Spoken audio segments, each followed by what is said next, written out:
everybody's indigenous to somewhere. We've all got our indigenous roots to the land. And at some stage in history, you know, everybody has had another force, another outside people come along and overtake their lands and overtake their ways, their traditional ways. For a lot of the kids out there, you know, they don't even know that they've got a culture. It's so far away. They don't even realise that, say in England, for example, that there is an ancient earth culture. That it's been so far removed from their consciousness, from their parents' consciousness and their parents' consciousness, that it's not even talked about anymore, as if there has been a loss. At this period of history in the late Iron Age, during the period of the Roman occupation, Rome worked out that the way to break the culture of resistance against them was to break the spiritual tradition. What Rome hated and detested was the manner in which it was resisted by us.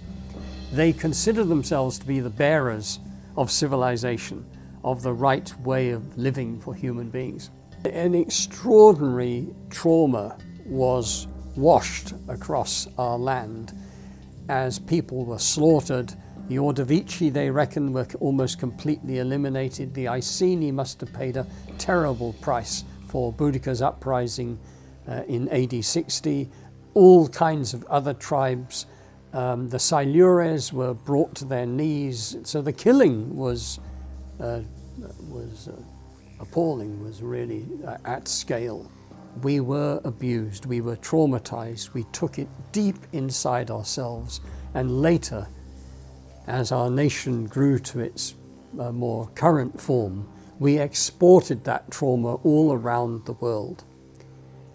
For me, it only happened, you know, 200 years ago in a sense. And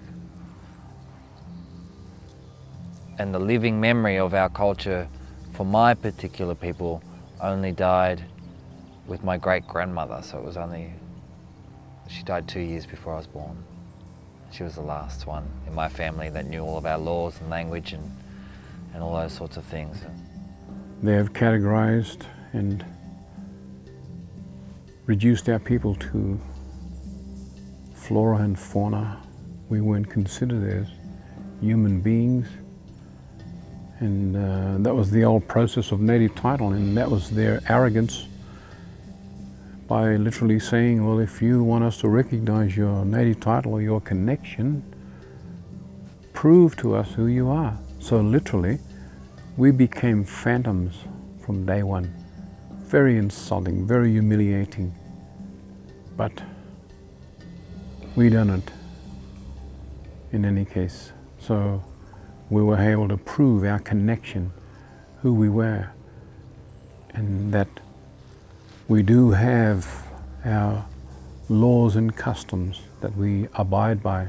Stories that were being told were of the massacres, were of the raping of our women, was of the children being stolen, and the land being completely decimated, and our sacred places disrespected. You know, that's a hard thing to swallow as a child or even as an adult. My language has been wiped out, my songs and dances aren't there anymore, and that the initiation paths that I would have loved to have gone down weren't available to me. As an Aboriginal person, that was devastating. That led me on to drug and alcohol abuse.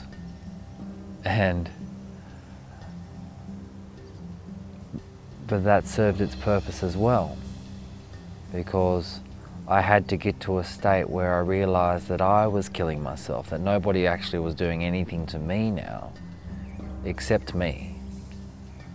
That I was the one choosing to be the destructive force in my life now. And once I had that realization, then I had a choice point, and that was to continue doing the same stuff or to do something different. And so once I hit that rock bottom, then I chose to do something different. And then for me, that was studying psychology. I wanted to understand myself more. And through the process of studying psychology, I started unraveling all of these deep emotional wounds that I'd been carrying all my life.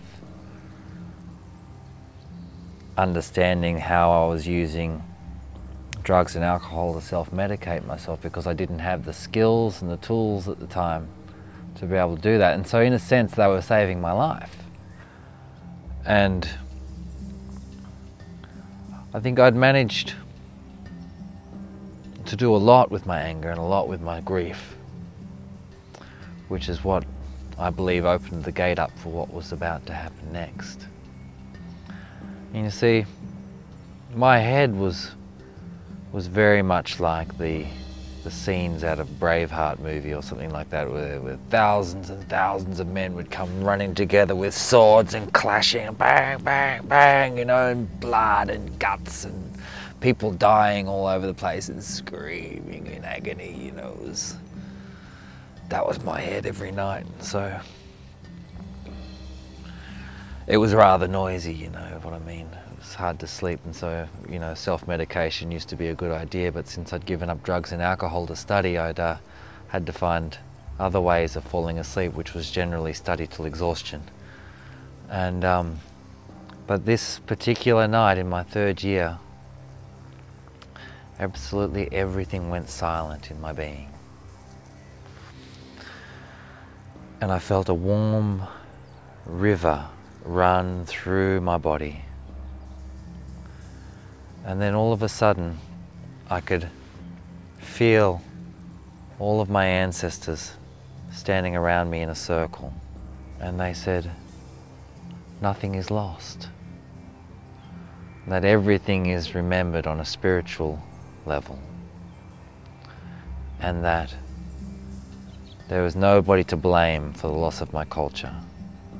And there was nobody to say sorry to me.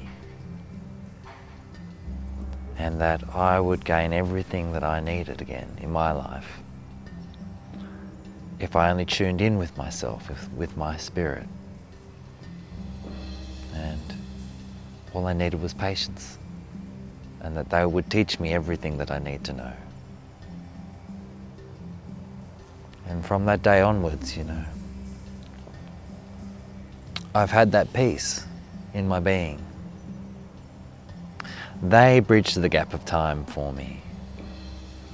And they said, there is no gap. We're all inside, you know. And if there's no gap for me, then there's no gap for anybody. It actually doesn't matter that it was 200 years ago or 2,000 years ago. There's still no gap, that everything's remembered on a spiritual level. And that we all have access to that, each and every one of us. And I'm not saying it's easy, but it is available. Well, wounding is seemingly a global phenomenon at this point. And so I have a charge to work on this global wounding. So I've been thinking and praying, and what I come to is that I had to go through my own personal process of coming to a place of forgiveness with the perpetrators whose full intent was genocide of my people. Now, that's not easy for many reasons. Just for the basic human instinct to want vengeance is, of course, one. But another aspect of it is, I think, for contemporary or younger people of who are a few generations from some of the atrocities that occurred. We've heard about them, but I'm not sure that we really know what that pain really is. I thought I knew, and I also felt like I was raised in a culture in California on a university of, of colorblind, equality, peace at all costs. But I think I had to be shown what it feels like to have your heart devastated in the ways that many people's around the world's hearts have been utterly devastated by what I call passionless, seemingly passionless acts of violence and hatred. And so what happened in 1921, when the governments were really set up and the missionaries started putting churches everywhere, they put it in law that our people weren't allowed to practice our ways anymore. So in 1921, 21 of our people from our area were sent to a prison in Vancouver, to a prison called Ocala, for practicing our ways, for giving gifts, for making speeches in our language. So then, good old incorporation of residential schools. And it started here in the country here in England. And they started to open up these schools in our reserves. So they managed to take our land, stick us on reserves, open up these schools, trying to assimilate our people to become like, well, we just say white people. And it was a lot of horrible stories about things that took place in the residential schools. The missionaries preaching the word of the God and love, but really tormenting the little babies that were taken from the homes, because there were only 5. And if you didn't give up your child, they threatened you with going to jail. So that's a lot of years, people trying to break our spirit. And that's what it was about, just doing everything to change us. The trauma that's been inflicted upon the people, and that's First Nations right through to everybody at this point in time, us white milkshakes that are running around that are part of the tribe as much as anybody else. We've all been deceived and corralled and used as a commodity for a long time. So those wounds, and a lot of people don't even know. And that's the essence of simply not knowing what the factual thread is, but knowing something's wrong and never getting an answer for it. That's trauma enough right there. I'm too black to be white, I'm too white to be black. So I don't sit on either side. I sit smack bang in the middle. If I lay on the black side, I'll cry all night because my white side's not invited. If I lie on the white side, I'll cry all night because my black side's not invited. So I refuse to go to both. I'll sit smack bang in the middle, light my fire and light the biggest fire. And I'll let everyone know everyone's welcome. But you keep your garbage in your own circles. The only rule I have in my circle, in my fire, is everybody is equal in my fire. That's the only law there is. Desmond Tutu, when he spoke about the Truth and Reconciliation process, talked about just the power of acknowledgement, of just being able to say, this is what happened. And in that case, in many instances, they were able to say it to the perpetrator directly. In some cases not. But just the act of being able to say it out loud with everybody in agreement that they would hear it out and allow for that truth, that person's truth, to really be out there and heard. And then the other person might not have ever said anything back, but the perpetrator or whoever the witnesses were. But just to be able to be held in that space of saying, this happened, this really happened, gave me a lot of hope, because there's once again, there's the simplicity of what it really takes to heal us. The area which was a nuclear site, Maralinga, and they did a nuclear blast there. And then the blacks wanted to go back to there, so they chucked them in the back of their trucks and took them out to the centre of the site, dropped them off and drove away to see how long it took before all of the atomic waste came through their feet.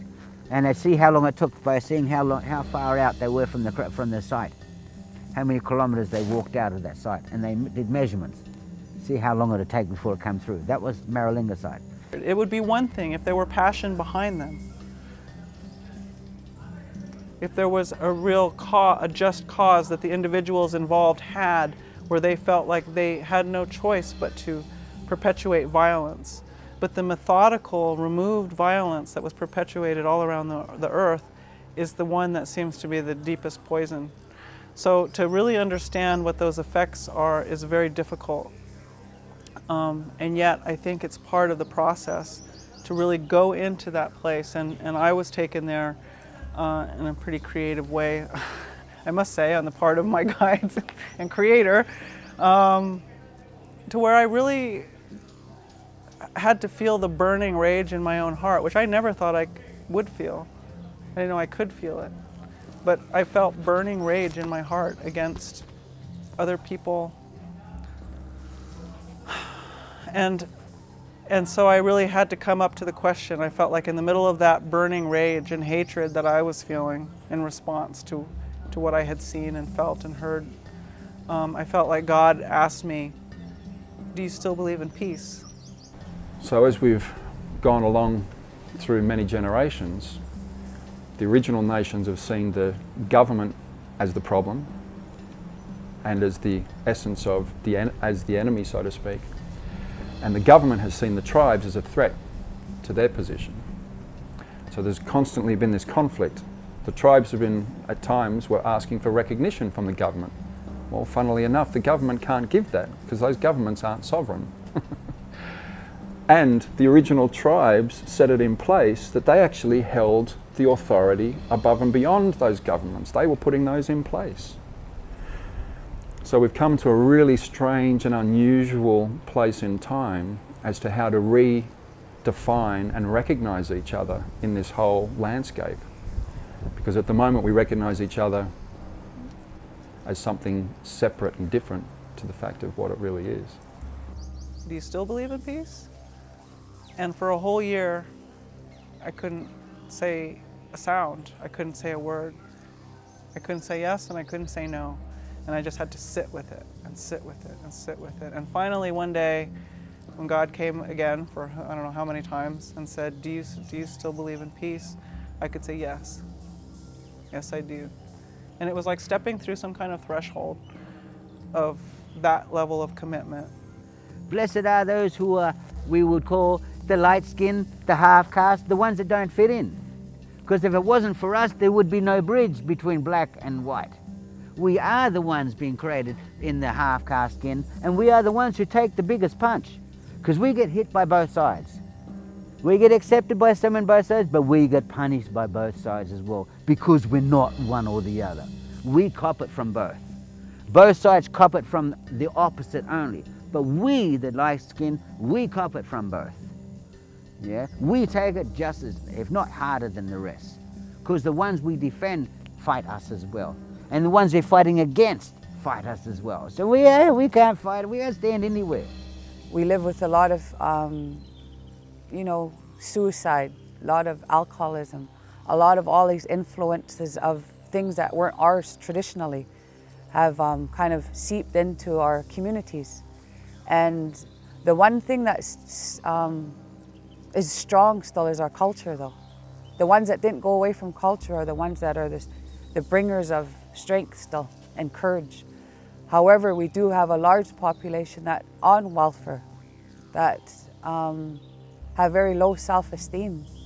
And those are all the effects of what happened to their parents, their grandparents, because of all the things that were done to the people, all the injustices that have happened to our First Nations people. And half my life was spent being angry at the white people, being angry at the government, being angry at the missionaries. And then after a while I started to be angry at our own people.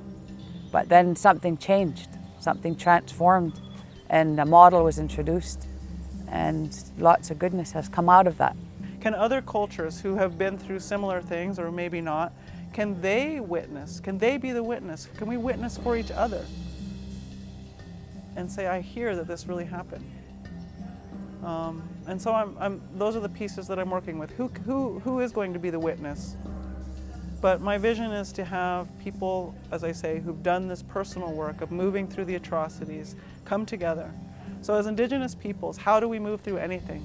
It's with ceremony. We come to prayer. That's our most powerful means of healing ourselves, healing each other.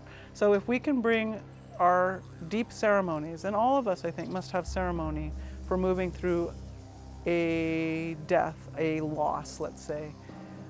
If we can bring all of those people together with that willingness, and together use either all of our ways or make a new way to create this, what I'm calling a global wiping of the tears ceremony, where we can say, yes, at least us, the core people, representatives from so many different cultures, communities, different atrocities, we commit to the future. We commit to what comes next. We commit to a solidarity in coming back to our communities and beginning that healing process. There was lots of rage, let me tell you. In our model, we do a joining where we sit across from a person and look into their eyes. And I remember this non-native lady saying to me, Andrea, if you don't heal up this anger, this is what's kept you alive to this point, because you needed it at the time, but you don't need it anymore. She goes, this is what's going to kill you, is your anger. And I thought, who the hell does this woman think she is? But I trusted it and I went for it. And boy, oh boy, it just helped shift my mindset about everything. So the opportunity of knowing who you are, like knowing your culture, I've been able to travel. I've gone to New Zealand. I've met the Maori, our Maori brothers and sisters. In my teenager years, I went to Hawaii and met the Hawaiians. And what I realized traveling is everyone's story is the same story. People coming to try and change who they are. And people going to jail, like the Hawaiian stories like our story, they're parallel. The Maori story is the same story.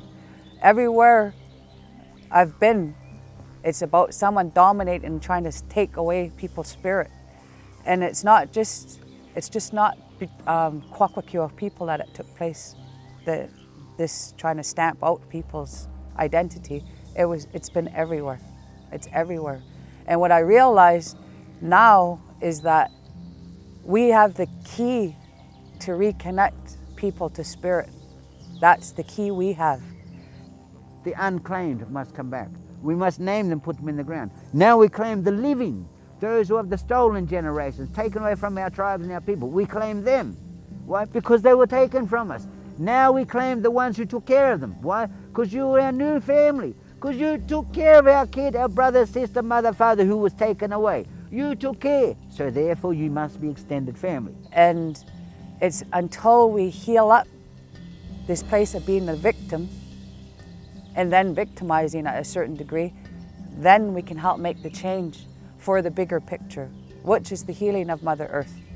As we know, we have lots to learn from the First Nations in terms of getting back to natural law. That's probably one of the greatest things that we have to, because the systems that have been created by the whitefellow are simply outside of the alignment with natural law. So there's great learning to come from that and much more. And they've gone into countries, America, Australia, New Zealand, etc., decimate the local culture, make them evil, tell them their spirituality is all wrong and we're bringing God and all that nonsense, steal the continent, steal their resources, subjugate the people. This is unbridled capitalism disguised as religion. And so it's no good looking there because it's been destroyed. So we have to go elsewhere because we go to the places where the essence is still alive, where the old ways are still alive, where the truth is still alive. Any one of your tribal leaders have suffered and watched their generations of families suffer. For those gentlemen to be able to step forward and forgive the others who have actually perpetrated those crimes against humanity and their tribes, and to forgive themselves and allow themselves to actually embrace those people as their brothers still, and be able to sit down and open the dialogue for how we move forward. It's going to be a separation of, I guess, the old system that has betrayed us and a repurposing of that and plugging that back in to where it supports a complete oneness of black fella, white fella, red fella, yellow fella and everybody else. Because at this point, as we know, we all came from the same source.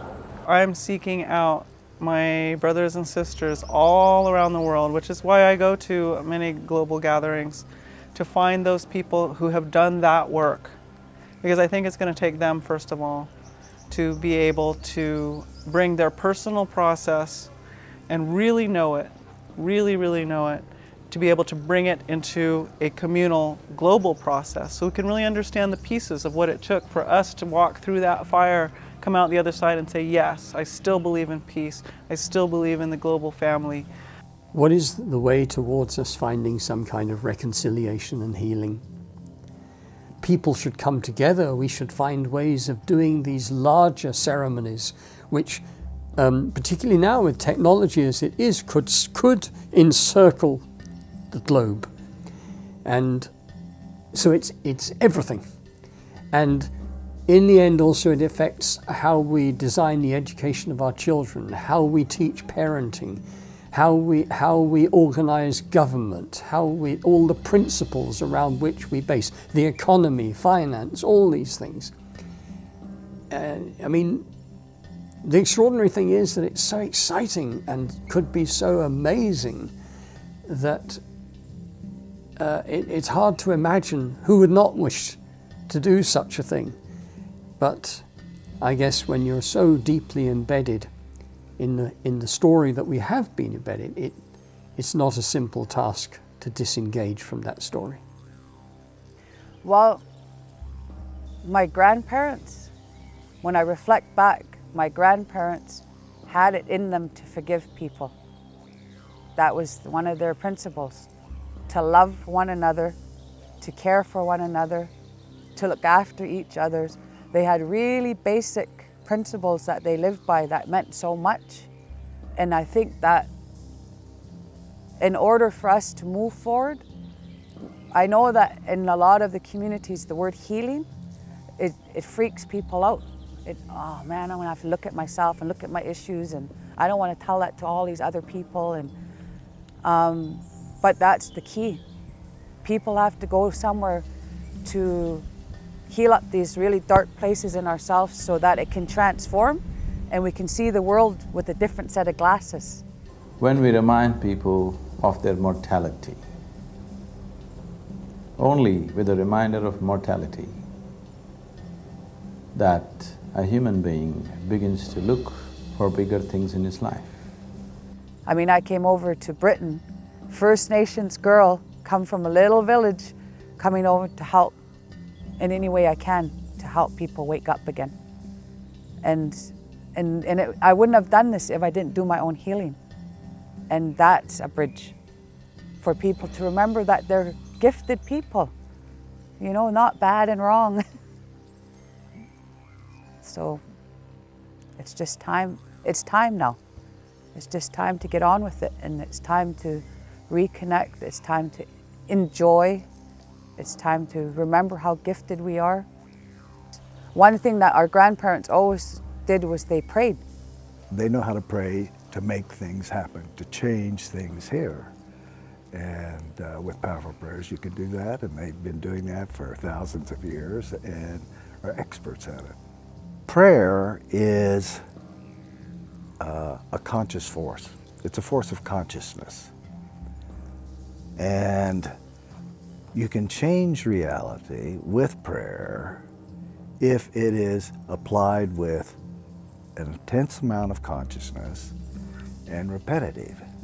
You keep doing it and you keep doing it and you keep doing it until it works. So it has to do with physics and the observer effect, in which what we see here is in part formed by our consciousness. Everybody's consciousness, all connected and interconnected. But humans have been given the ability to change how things come down, how things manifest here from this subquantum level. And they're experts at it. I mean, these shamans are the oldest scientists on the planet. And shamanism is the first science on the planet. And all the other sciences came out of that. And now, with the discovery at the end of the last century that consciousness and matter are interrelated, now we understand why prayers work. There is a basis for that, even though most people still don't understand that physics has actually proved there's a relationship directly between consciousness and matter. What that means and how that works, they don't have a clue. But the shamans have a clue. They don't understand how it works. They just know how to use it. They don't care how it works. They just want it to do it right so it does work. So I've been doing ceremonies since the age of 13.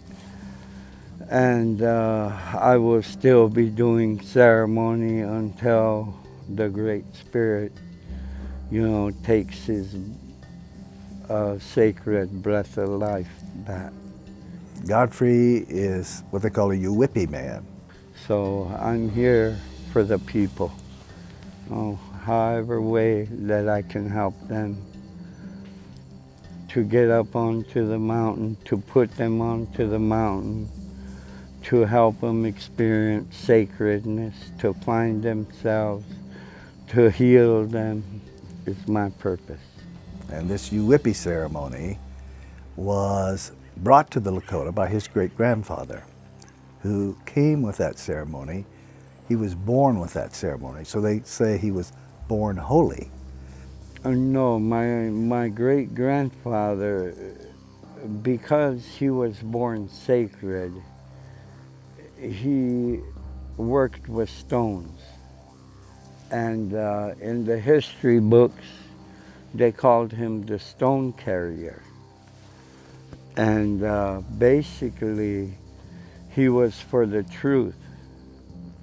And he fought for the truth. And that's where it is for him.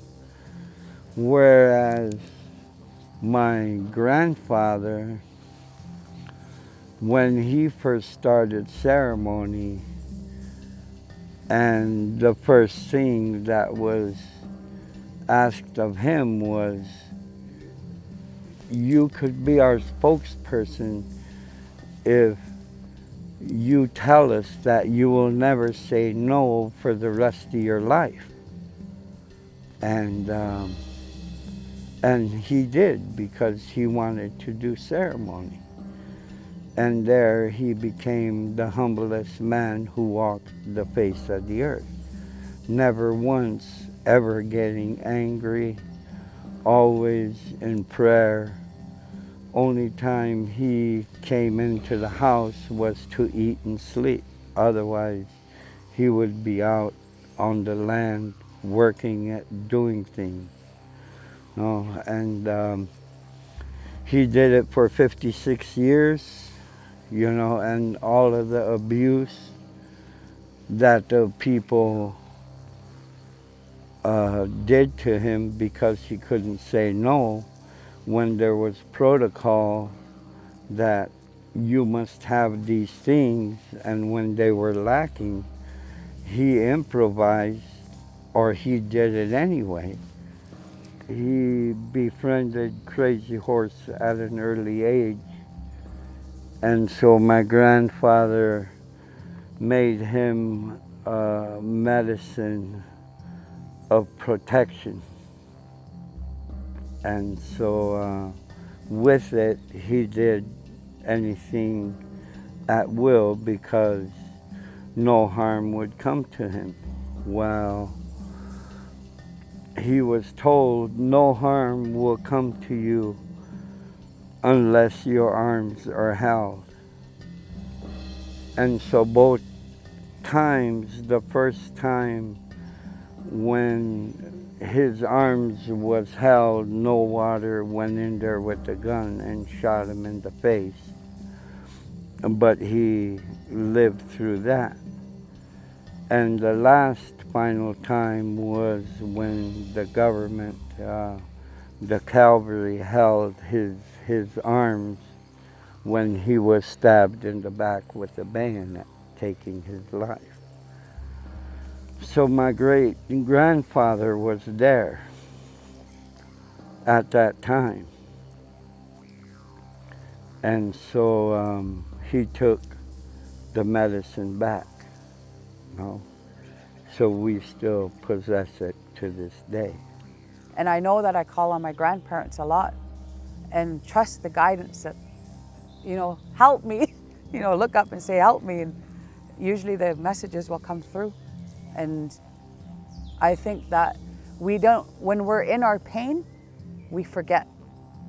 When we're in our pain, we forget that there's spirits around to help us, or there's a higher realm that's going to help us, or that the Creator never leaves us.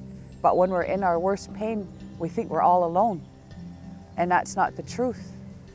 And until you go to a place where you can learn about it again, because we're kind of like relearning, then you forget that there's a lot of help all over.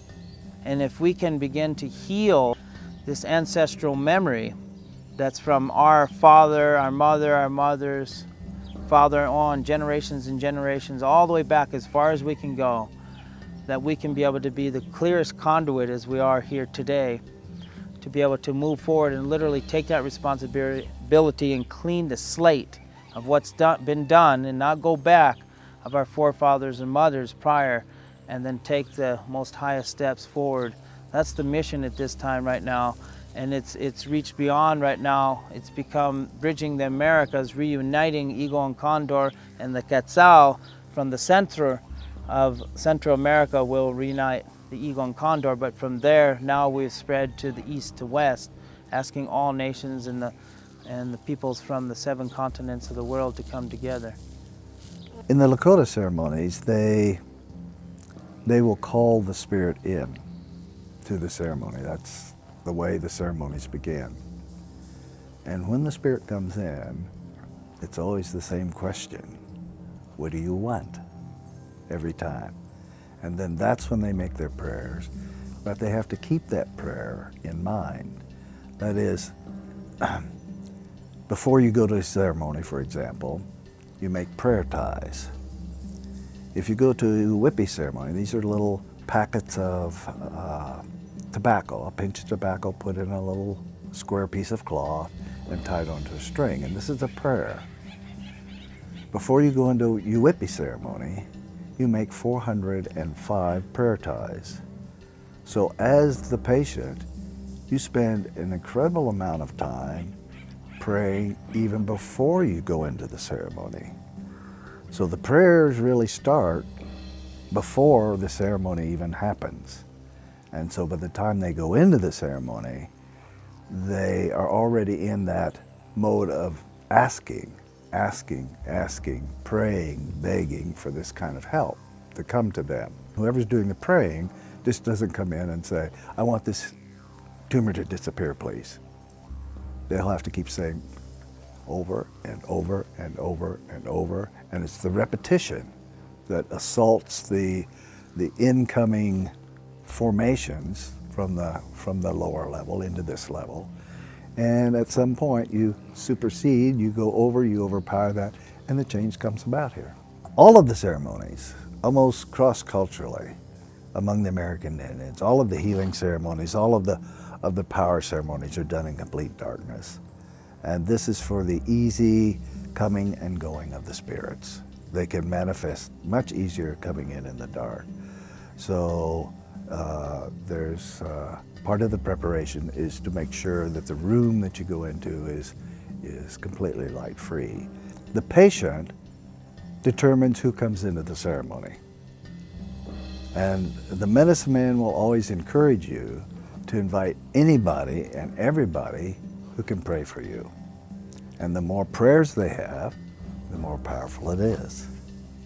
And the more prayers you have going that envision that change, that change is held in their heart and repeated,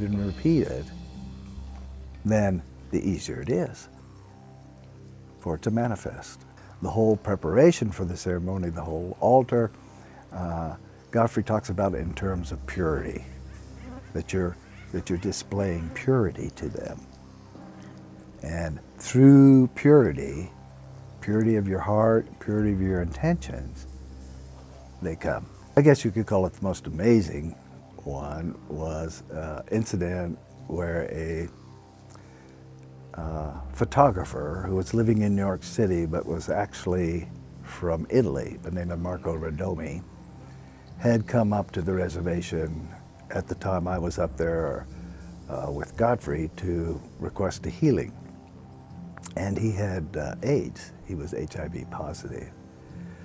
So in Godfrey's healing ceremonies, he first does a 5-stick ceremony, which is a family-given ceremony. Only the Chips family know this 5-stick.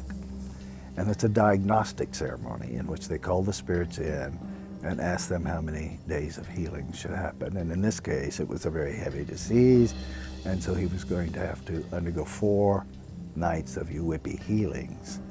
So every day he would make 405 prayer ties, and then that evening go through the ceremony.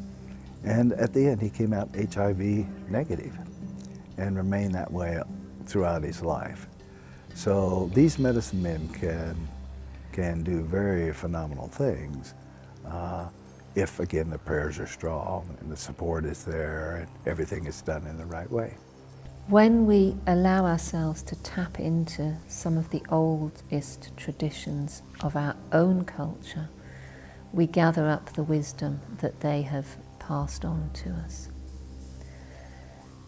If we take time to listen to our elders, those that may have died long ago, those who are already around us as well, we can find out the ways that they might have used to help them survive through difficult times. What did they actually do when there were challenges? What were their methods? And some of them might not fit with society today, but some of them might be really, really useful. The drum beat is something that was used in all of our societies. Women were drummers many, many thousands of years ago. This was a very important part of the process of dreaming, of bringing communities together. The rattle. We give our babies rattles. Why do we do that? It's one of the most ancient of traditions is to shake a rattle, because it has a vibration in it that awakens something of the spirit world. And we give it to our babies quite freely, forgetting why we're doing it. There are so many things that we still do in our societies with no idea why we do them, and yet they are really old, ancient, traditional forms of medicine and of tapping into the ancestors and the spirit world. The ancient shamanic practices, such as the taking of hallucinogenic medicines. Hallucinogenic means hallowed. Medicines that help us to connect to spirit.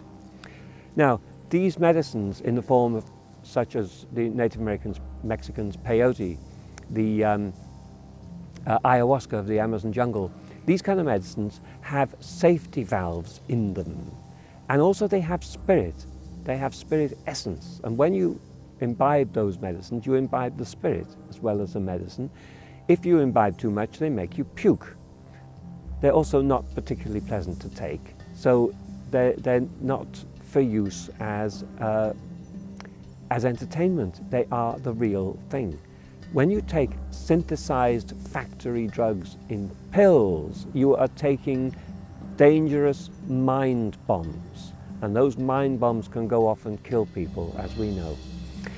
These are not the same. The idea is the same, to get to a hallowed, transcendental space of knowledge. But the tool is not good, because the tool is highly dangerous. Factory drugs do not have spirit. They have effect, but they do not have spirit, and they do not have innate plant wisdom. And they can do at least as much damage as they can do help. They are highly dangerous. Our ancestors held old medicines, more natural medicines, medicines that didn't cost the earth, medicines that were in our own environments, the herbs, the plants around us that were used for medicine, for healing the body.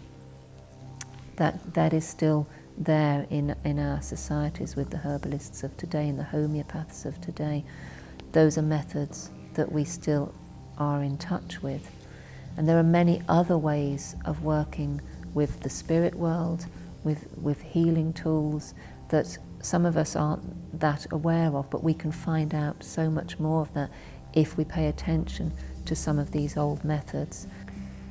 The ancients, also in many of the old cultures, they would decorate their bodies and so on. And this happens today. But they decorated their bodies with a spiritual understanding to convey a message. Just cutting yourself or sort of doing fanciful, branding yourself, doing fanciful things like that without a deeper aim is missing the point. It's like baby in bathwater. You miss the baby, but you're messing around in the bathwater, and the bathwater's dirty. You need the real spiritual understanding, the deeper understanding. And that is available. There are a lot of people around, as you will see in this film, who can help and guide to a good way, a healthy way to use these impulses. The impulses are good to find your way to spiritual connection. But you need to go to the right people in the right places. Certainly listening to our elders now in many, many different tribes, many, many different cultures, there is wisdom, there is knowledge. And most importantly, until that wisdom and knowledge is in the muscle, in our bodies, it is just a memory. If a large number of people are becoming mentally ill, that means we are not doing something right, isn't it? At least that much we must understand, that we are not doing things right. So what is it that we are not doing right? What a human being fundamentally needs within himself, is it being created socially, economically and otherwise? Or are we going on some totally unconcerned way, is something that we have to look at it. In many ways, in the process of organizing societies to make them more efficient and more capable or whatever, in competition with somebody else or trying to be better than somebody else or trying to exploit somebody else, we've lost our own orientation. We've forgotten why we are doing what we are doing in our lives, and we are working against human well-being in a million different ways. Western societies are living examples of that. When I say Western, it need not necessarily be geographically West. People who are just looking for unbridled affluence, whether they're living in the eastern part of the world or western part of the world, tend to become more mentally ill than anybody else because they have lost the fundamental orientation with life. It's not the wealth which is doing it, because you lost your balance of life. That's why it's happening. If I play the didgeridoo over your body, you'll feel the vibration and your nervous system will inform your brain that your body is moving. And what's basically happening is that on a cellular level, every single cell is being vibrated. And so you're getting mass communication on a cellular level. Now, communication is the key. Pain exists in our body in areas where we've stopped communicating and we've started to ignore. Because if we actually listened to the subtleties of our body before pain occurred, then we would have been able to readjust whatever was going on. We'd been able to release the tension before it turned into physical pain. So pain's a communicator. But what happens when most of us experience pain is that we turn off, we switch off to that area, because as a society we haven't been taught how to deal with pain, and that we can actually move pain with consciousness, with healing. And so oftentimes we end up just switching off to it. What I'm doing is helping people to re-establish communication with those parts of their bodies that have lost the voice, in a sense, because they got tired of telling the brain that they were in pain. And so the brain just said, all right, too much pain in there, I'm just going to completely ignore you. We'll put up some walls, we'll section you off, quarantined area, and that pain can just be over there. Now, once communication happens, and this is The important thing here, I believe, which is what makes the difference between standing in front of a speaker or beside a truck when it starts up and getting that vibration, and having a didgeridoo healing, for example, is one, intention. That I've been through a lot of the stuff that most people have been through, and so I've got like networks within my own energetic field which know how to release from pain, whether that be transgenerational trauma, whether that be this life's trauma, whether that be physical pain because I broke my back when I was 15 years old and I was told that I'll never be able to do a whole heap of things that I'm able to do quite successfully now. Thank you very much, doctors, for that inspiration to like break through the boundaries and the barriers, you know. And so there's a network, there's a pathway within my own energetic field which enables me to help guide other people through those same pathways, just like an experienced mountain climber knows how to take somebody along the mountain paths because they've been there before. So that multi-dimensional aspect to ourselves that's more than just this skin suit has a historic reference, it has a reference into the future and a reference right now. And just like the old seers and the medicine men and shaman are able to step out of the physical skin suit for that period of time and actually exist in those planes and see and feel and understand events, relationships and everything else that have gone on, because what is time other than events and relationships? It's nothing else. Who would have been your shamans? Where would your mystical people be, or your healers be? You can troll the internet, put in spirituality, put in shamanism.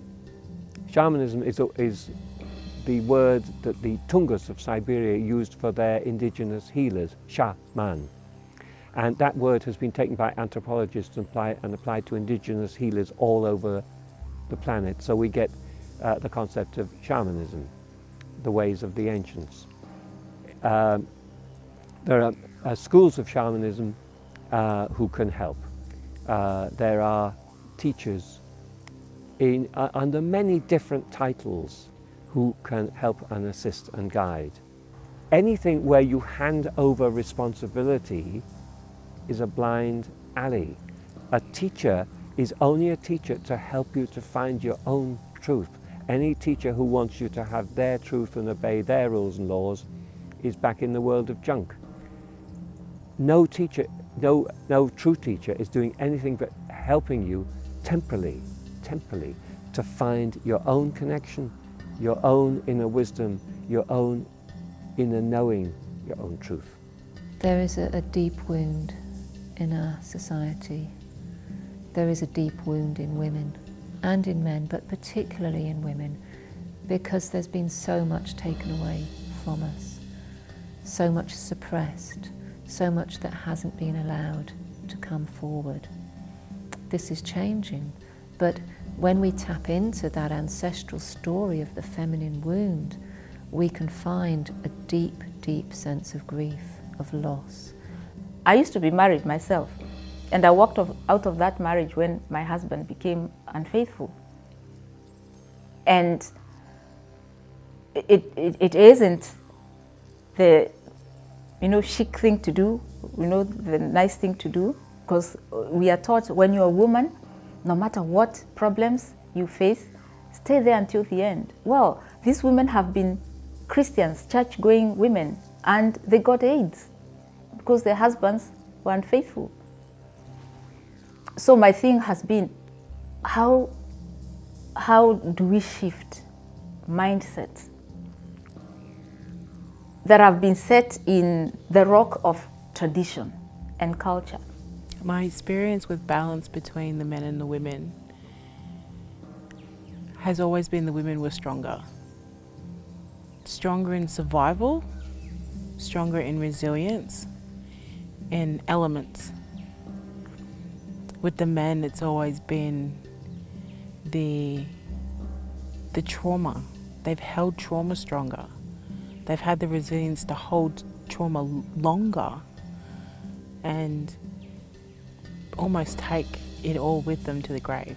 Seriously, a balance needs to take place, and the feminine wisdom needs to come to balance what is not happening. And that voice needs to cry, that voice needs to wail from the gut. That voice really needs to expand through us and move through us in ways that we may have never ever experienced before. We often hear of women suddenly finding their voices, and it pours out in an absolute ecstasy almost, and this amazing pain that can flow from that and be released from that is ecstatic, takes us to the most blissful places that we could possibly imagine, but literally comes up from the roots of the earth, travels through the body and can be deeply painful and can cause a lot of grief, a lot of sadness. But it is necessary because it's as if it's the earth crying, it's the earth shouting through us, the earth wanting to find its voice and be released. This goes back to many, many, many old mythological stories, and the culling of the witches, to the medicine women, to the murders of women through our society, through the world's stories. And it is a time for releasing that voice, letting that come through and expressing it and finding its healing, finding its rage, finding its Kali, finding the death that needs to be expressed, the loss. We've been told so much that things aren't possible, that reality is much less than it actually is. We've been conditioned to become slaves to a system.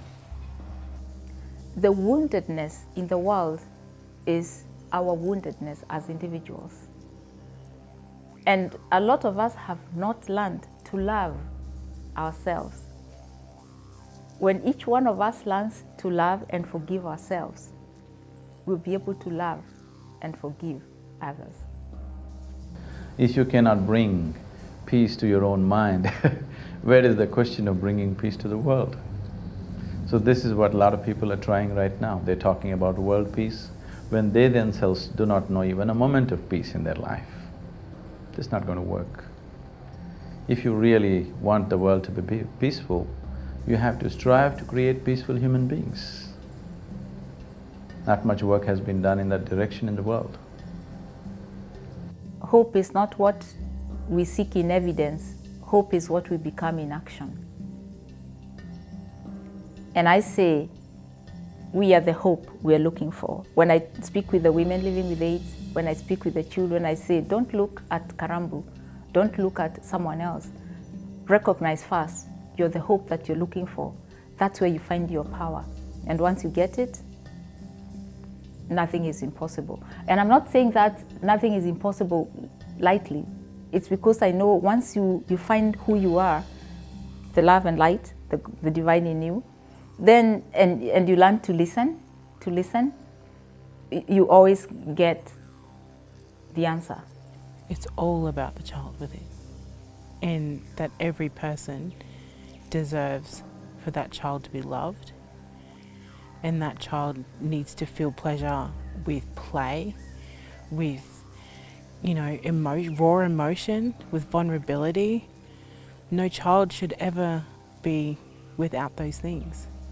So feeling how deep the wound is and carrying that wound is absolutely feeling what it is. So how the cut actually cuts into our flesh, what it sounds like, how deep it is, how it resonates with everybody else, and then realizing that it's not a new concept. So the wounds have been there, but we have the absolute downloads to be able to realize, what do we need to do with it? It's not about carrying it, it's about realizing that it doesn't belong to us. The wounds can't hurt you. They're just flesh wounds. And that we're spirit. See, once it becomes ingrained in your own people, that's when they've got you. Because they no longer have to tell you that you're a drunk, that you're never going to get an education, that you're, you know, useless to society, or whatever, you know, that you're dirty, unreliable, all of those things, you know, the negative attributes that society puts onto minorities in order to make themselves feel better. So, you know, when it's taught to you by your own people, then it's pretty hard not to believe it. You know, it takes some extraordinary circumstances, it takes extraordinary will to break free of the bounds that's been put onto you, not only by your own people, but also by society at large, you know. And so, this is the situation that most people are in today and they don't even realize it. Most of the world is caught into the grips of a conditioning which is so deeply ingrained into their own family dynamics that they don't even realize that they're slaves to a system that's been set up a long time ago. And that system says that we need to work for a corporation, for some boss, so that we can pay our rent and eat our food and do all those sorts of things and work all of our life. And then maybe when we retire, when we get old enough, and hopefully we'll have enough money saved up to live the rest of our lives, and we might be able to go on a holiday or two. But that's not living. That's just prolonging death. Our world is riven with fractures and pain that is crisscrossed everywhere. So we are tortured by this. So I feel that we have to be very sensitive with it and tread delicately and carefully. And remember that there are many millions of people who do not have the privileges that we have to even talk and think about things like this, because they're just trying to find a glass of water and some food and something like that, and who have been broken by countries like Britain in the past. So there's no stepping past that, I think. It's how it is, and at the same time we cannot allow that to bring us to the point of throwing our hands in the air and saying, well, we give up, sort of thing, and we won't do anything. So sensitively, lovingly, mindfully, we step our way towards it. The free expression of the human spirit, the dancer, the runner, the singer, the artist, the creative being, these are ways we can be much closer to the creative energies that we carry inside us. This is the human form of free expression. And these are very powerful methods to help us to free up that spirit, to free up the emotions, to loosen up what has become stuck and held into our bodies, to fully let go and release. And within that expression comes the emotion. And emotion is simply energy in motion. It's what starts to move around our bodies, what has become stuck, what needs to release. Holding on to old emotions does not serve us. Whether it's anger, whether it's sadness, grief, whatever it is, fear. If we're holding on to fear, then we're not free. If we're holding on to anger, we're hurting ourselves very, very deeply. There is a place for a free expression of that. And a dance floor, the forest, the artist and their paper and paints, the poet, the actor, all these are methods where this energy can be released and we can come back to a purer form of who we really are. Learning about ourselves and knowing ourselves is one of the keys to fully healing and ascending away from the negativity that we've been carrying. Within our shadows, there are stories of the old. There are things that have happened to us that we may not really want to name, but in the recognition of the shadow, we recognize the story. And we can then deal with the story in a healthy way to release its grip on us. So we're not carrying quite so much baggage over our shoulders as we will have been doing in the past. The blindfold helps us to be darker and to feel also we actually have to move it to open our eyes. It helps to take us that degree further in. It's a way of removing blockages. It's a way of opening the doors to the inner being who is living the truth while the outer being is covered up with all the sort of fears and rejections and stuff of the past, of the held energy, that we all get that in normal life. But through the dance, we find liberation. So, however scary it may look on the outside, is often it equates to how wonderful it feels on the inside. See, what I'm really interested in is pure emotional release, and release from a cellular level. And that's why I'm able to work with people from all different cultures, all different sorts of backgrounds, is because we've all got this language which is universal. And the speed of thought which is associated with a particular feeling is phenomenal.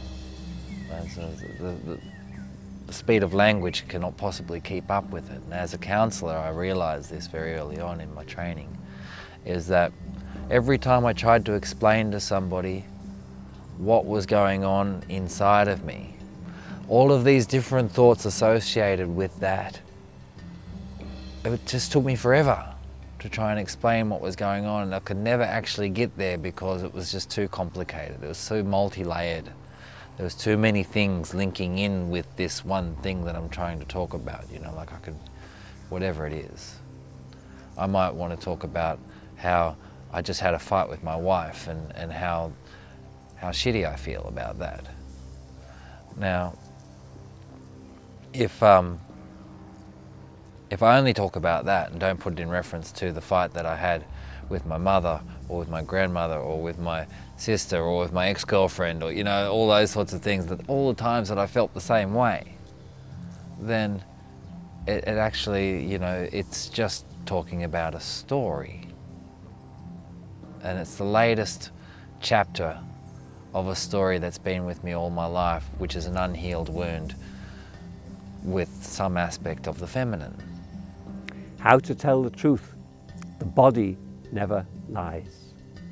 The mind can make up all sorts of stories, the emotions can run away and all sorts of crazy feelings, but the body never lies, which is one of the great joys of dance and movement work. When we dance, when we move our bodies, when we reconnect to what's inside us and to the muscles and the cellular structure, we start to release the old memories they come through us, and we remember who we are, who we really are. You have only yourself to rely on. You have to go with how your body feels. If your body will tell you, and even then it's a matter, when we've been junked so long, to gradually learn how to tune into our body.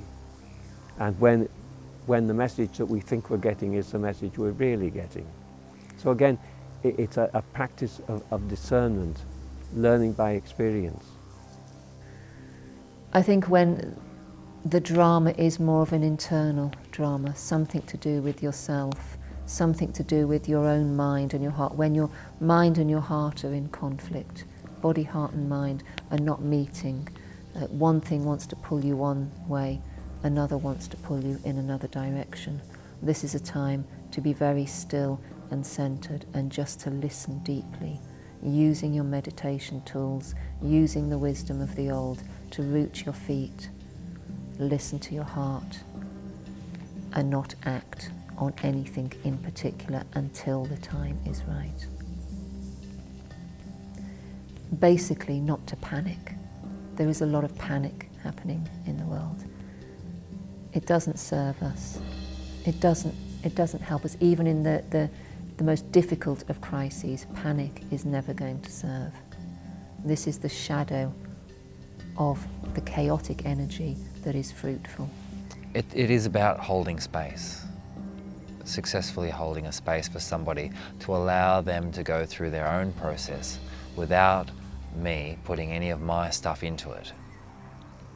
And that's a really incredible space to hold for somebody.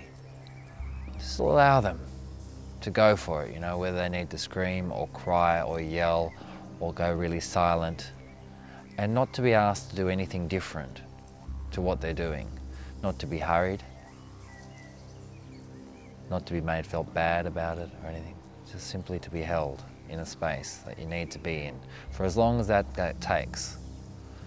And it's a truly wonderful thing. And so what's happening with the didgeridoo is that there's that communication that starts with the vibration. It tells the brain, oh, I'm vibrating. And then there's the intention. The intention is for there to be cellular release. So I'm communicating with the cells of the person. They're saying, let go. Let go of whatever you're holding on to, because it no longer serves you. And then I'm encouraging people to let go with their own sound as well, to take active part in the healing process, so that there's a meeting. There's the yin and the yang, there's the polarities of force, you know. There's not just an outside force coming in saying, you know, heal. There's also a meeting from within saying, I'm prepared to heal. You know, and let that sound out. And that's an alchemical process that happens, where a person engages into healing and they give themselves permission to heal. They give themselves permission to express that which has been unexpressed. And therefore, through that process, they heal. And then there's the great mystery, what some people call God. I could call Byami in my language, Great Spirit. The great healer, the energy from which all things come from. Dis-ease means just that. There is no ease. You can't be at ease. So some of the diseases may come to you from outside, which is infectious, for which we have many remedies today in the world. The medical sciences have found various remedies. But there are many other diseases that our own body creates. Why would our own body create disease for us? Because the instinct of self-preservation is so deep-rooted in every cell. Every cell has a longing to exist and is constantly striving to exist. So why would it create disease? It creates disease because it's turned against the system. So why would people turn against the system? They're unhappy. So we have to look into it. Somewhere our own system is unhappy with the way we are, so it turns against us. So if we bring in a certain sense of pleasantness into every aspect of who we are, our physical body, our emotion, our mind and our energies, there will be no such thing as disease. You can still get infections, that you always have to guard yourself, but there will be no question of your own body inventing diseases. I live by the medicine wheel, completely. I think that the story of viruses, and this is my work, I'm very concerned about viruses. I mean, viruses are so powerful, they survive the nuclear bomb, hydrogen bomb, they survive it, totally. And what we have to do is we have to learn how to live with them. And that's not easy. And I think the thing that makes us most vulnerable with viruses, of course, we all know the story of antibiotics. We are over antibiotic, and of course resistance has developed to particular microorganisms, especially methicillin-resistant Staph aureus, which is now out of control. But we also have to examine the negativities we're trying to survive under. We're chemicalized beings, we're radiated beings. And these are all things that the virus is like. How do we rise above it? I believe that the only way we are going to control the viruses itself is through a higher level of consciousness and spirituality. Well, sound is everything. from the beginning forward. It's the harmonics that allowed us to be created just as well as it is light. This is basically what my formulas are all about. Every single formula. The one we are doing right now was blessed at noontime and injected with 528 harmonic frequencies of divine unconditional love, amongst other frequencies that I use. The frequencies are all based on healing frequencies, on disease prevention, on joy and happiness, manifesting love. I've had countless experiences of this energy called God, called love, of healing. I don't consider myself a healer. I consider that I'm a conduit for healing, that I'm something tangible that people can come into contact with, and I make a space that's available for healing energy to come through me from God. I make a space available for healing energy to come through somebody else from God, directly from Spirit. And I give full credit to that, unashamedly, you know. It's just, God is the most beautiful presence that I have in my life. It's always there. I used to be afraid of using the word God, but God doesn't mean the Christianized sense of God to me anymore. It's a useful word to be able to explain an energy that's, you know, a creator, the creator of all things. We believe we have the answer for the globe, not just the continent of Australia where we abide and we live. We believe we're part of the answer for the globe, that we can assist in helping people to realize that we're all equal under the Creator, that we don't cause any harm, no loss, no damage. We don't impose our will on others, which is the fundamental law. It's universal law. We've got the opportunity to walk and talk. Our other responsibility is to dream. And that's to dream up a world of what we want to see. A world where we're living in peace and harmony with one another. The stories go way back into the heavens, where that we were thought of there in the stars, in the heavens. The Great Spirit, the Creator. Yeah, we were part of His plan. And they would talk about kalangan weber malidad. Ururia bar weber malidad. Khanya war dalangay khanya yalgan. Oh, that first light, the first fire hit Babarani Yalgan Joel, that top of that mountain, first in all of Australia.